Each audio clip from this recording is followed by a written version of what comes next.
In the news tonight, the United Nations says Daesh terrorists abducted 295 former Iraqi security force members near Mosul and forced 1,500 families to retreat with them from Hammam al-Alil town.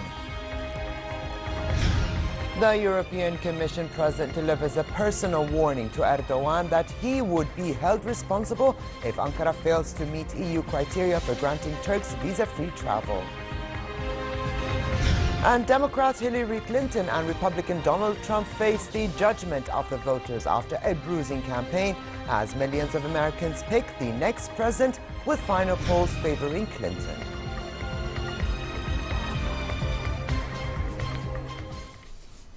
Good evening and welcome to a new edition of the news. Here are the details. Senate President Faisal Al-Fayez discussed with Prime Minister Hani Al-Mulki scopes of cooperation between the legislative and executive authorities in line with a speech from the throne His Majesty delivered at the opening of the Parliament session yesterday. Al-Mulki and Fayez affirmed the need to maintain communication between the Senate and the government and to consult on national issues to serve the higher interests of Jordan. They also discussed the government's stand on such issues as economic and political reforms, as well as its capacity to confront the numerous challenges facing the nation and improving the living standards of citizens. Separately, Mulki congratulated the elected House Speaker Atif Al-Tarawni for the vote of confidence of Jordan's representatives. Tarawni said the House would continue to work with diligence and integrity to carry out its oversight and legislative duties, especially with relation to laws that support the reform process. Mulki said his government would seek to sustain cooperation with the House and would give due importance and attention to deputies' questions in Parliament. The battle for Mosul has become more difficult, with 1 million or more civilians still inside the city as the Iraqi forces battle Daesh terrorists while trying to evacuate residents. Caught in the crossfire, the people of Mosul are just another battle tool.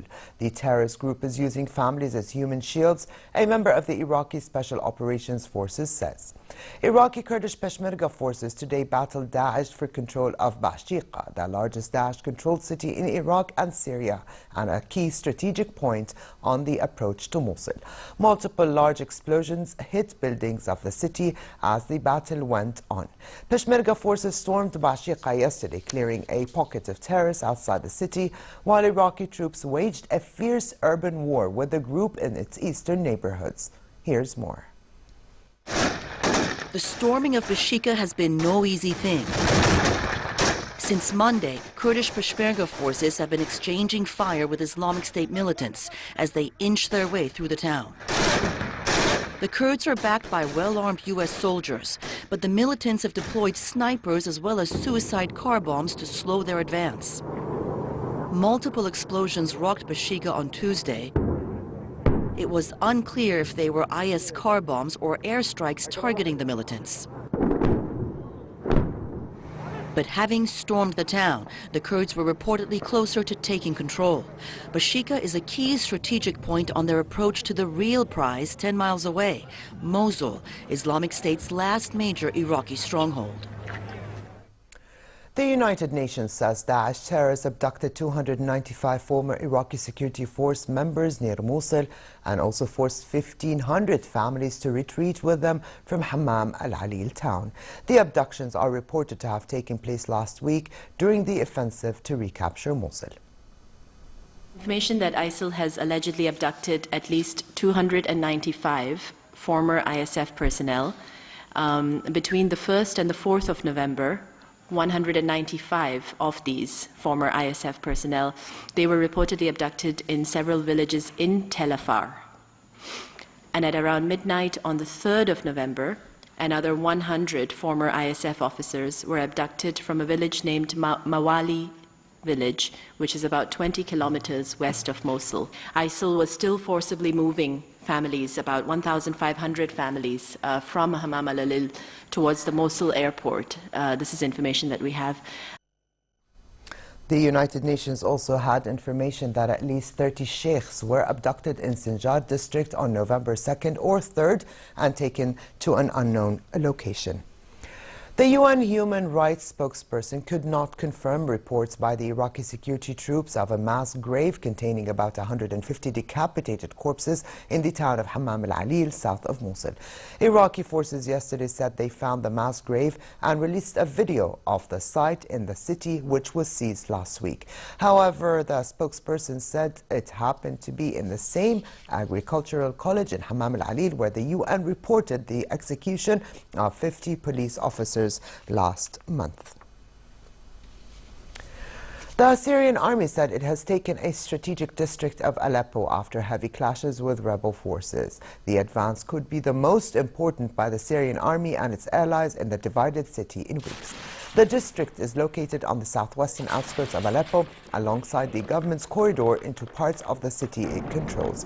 While both the Syrian army and the Observatory for Human Rights confirmed the district was recaptured, rebel groups say the battle is still raging and the result has not been decided.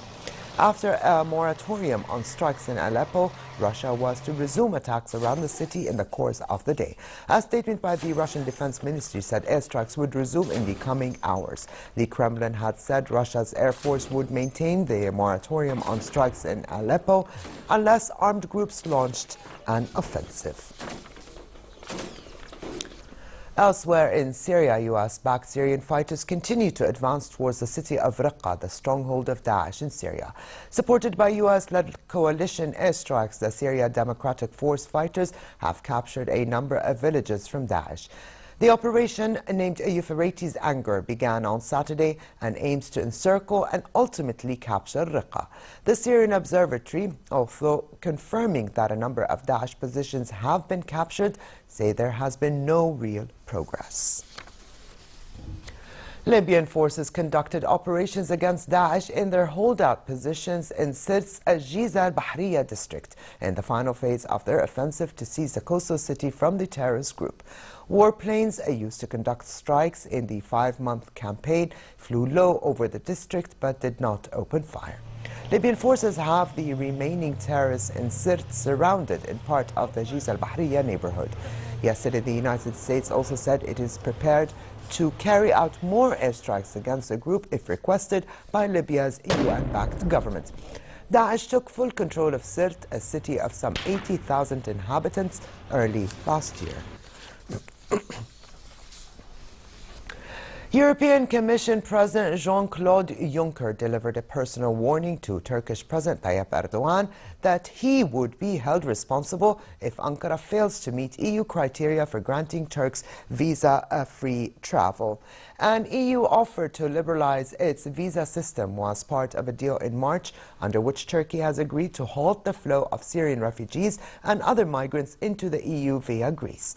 But Juncker said in a speech at the opening ceremony of the College of Europe, a new academic year in Bruges, that visas would not be eased if Turkey fails to meet criteria, including amendments to its anti-terrorism law. If tomorrow we refuse visa liberalization for Turkey, the blame should not be put on Europe, but on the Turkish authorities. Turkish President Recep Tayyip Erdogan will have to explain to the Turks why they cannot travel freely across Europe, like every other Europeans, because he will be the one who has not fulfilled the conditions jointly agreed between Turkey and the European Union. As Juncker was speaking, hundreds of supporters of Turkey's main pro-Kurdish opposition party, HDP, gathered outside the European institutions to denounce the arrest of the party's leaders last week as part of a terrorist crackdown the EU calls a terrorist propaganda.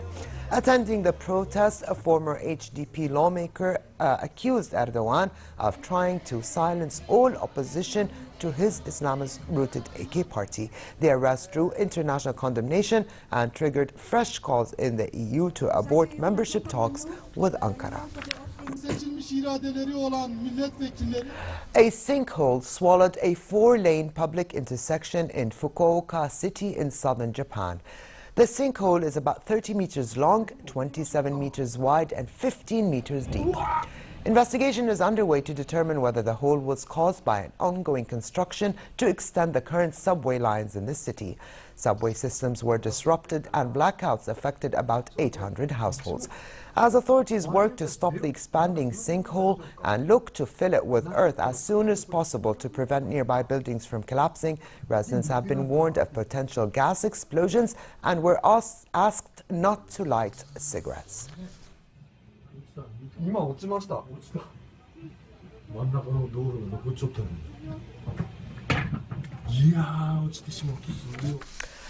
Election day has finally arrived in the United States as millions of voters showed up early at the polls to cast their ballot for the next president, the country's 45th. Already more than 40 million voters cast ballots before Election Day in early voting. The marathon U.S. election campaign has been one of the most negative in American history, with each candidate accusing the other of lacking the character and judgment to be president. In a battle centered largely on the character of the candidates, Hillary Clinton and Donald Trump made their final fervent appeals to supporters late yesterday to turn out the vote. Clinton led Trump by 44% to 39% in the last Reuters Ipsos national tracking poll before Election Day. A Reuters Ipsos States of the Nation poll gave Clinton a 90% chance of defeating Trump, saying she was on track to win 303 electoral college votes out of 270 needed to Trump's 235. Hillary Clinton cast her vote in Chappaqua, New York. She was accompanied by her husband, former President Bill Clinton. And Trump voted in Manhattan, accompanied by his wife and daughter.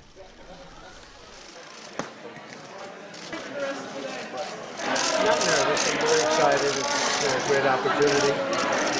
There's tremendous enthusiasm from everybody. You see it all over the country, all over the world. It's been a great feeling. Jill, you've got to be back in the this time. Well, we want to win. We do want to win. I'm trying.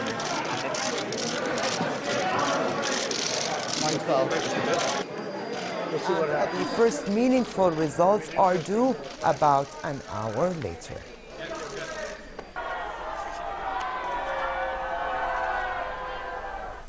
World financial markets have been closely watching the outcome of the U.S. election, with stocks up slightly on cautious expectations of a Clinton win.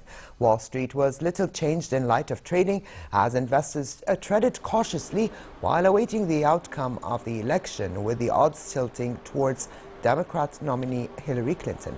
Clinton is favored by investors as they see her lending greater clarity and stability to the markets. Before midday, the Dow Jones Industrial Average was up 0.14%, the S&P 500 was up 0.06%, and the Nasdaq Composite was up 0.02%. European shares also edged higher in cautious trading today. Meanwhile, Asian stocks rose as world markets braced for the outcome of one of the most contentious elections in history. MSCI's broadest index of Asia-Pacific shares outside Japan was up 0.4%, though Japan's Nikkei surrendered earlier gains to close flat. South Korean shares also edged up. And in the wake of the U.S. election and the subsequent anticipation and eagerness of predicting the outcome correctly, people all over the world are employing different methods. A restaurant in Moscow is selling rolls and hot wraps labeled with the candidates' names, trying to get an informal count of who leads as a favored choice and also making a few bucks on the side. Here's the story. It's the latest attempt to predict the outcome of the US election. Clinton and Trump-themed wraps. A fast food cafe chain in Moscow is cashing in on America's big day with wrap fillings based on how its brand chief sees their respective personalities. Trump has a meatier filling with a dollop of yellow sauce on top in reference to his hair. The Clinton filling is spicier because, he says, it represents her eccentricity and unpredictability. Come Election Day, the number of wraps sold will be totted up to see if the cafe chain's customers' preferences accurately predict the election outcome.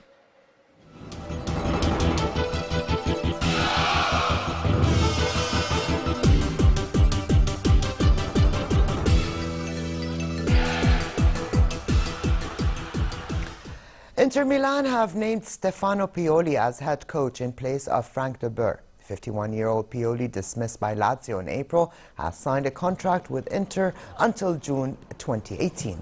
Pioli's first game will be the Serie A match against City rivals AC Milan on the 20th. He is Inter's ninth manager since Jose Mourinho left the club after winning the Champions League in 2010. However, he inherits an Inter side that is ninth in Serie A.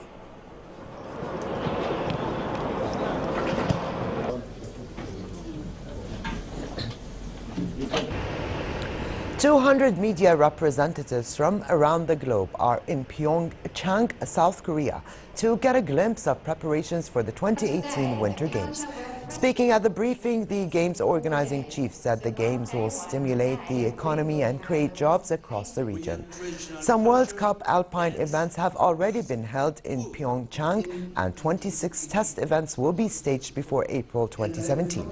The coastal city of Gangneung will be used for the figure skating, curling, ice hockey, speed and short track skating events, while the alpine town of Pyeongchang will stage mountain events such as skiing, sliding, and Nordic events.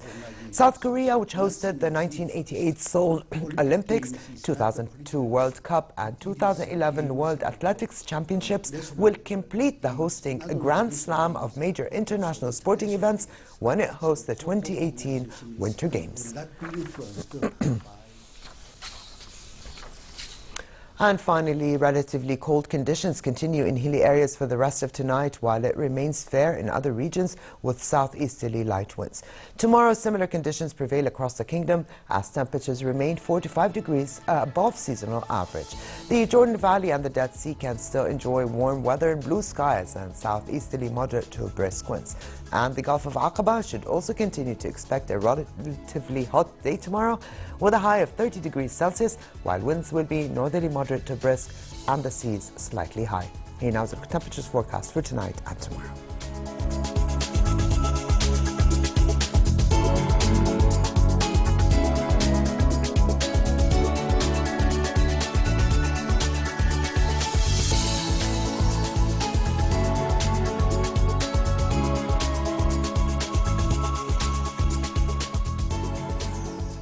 And to close, here's a reminder of the day's top stories. The United Nations says Daesh terrorists abducted 295 former Iraqi security force members near Mosul and forced 1,500 families to retreat with them from Hammam al-Alil town. The European Commission President delivers a personal warning to Erdogan that he would be held responsible if Ankara fails to meet EU criteria for granting Turks visa-free travel. And Democrat Hillary Clinton and Republican Donald Trump face the judgment of the voters after a bruising campaign as millions of Americans pick the next president, with final polls favoring Clinton. And with this, we come to the end of this edition of the news. I'm Alia Tuqan. Thank you for joining us. Have a good night.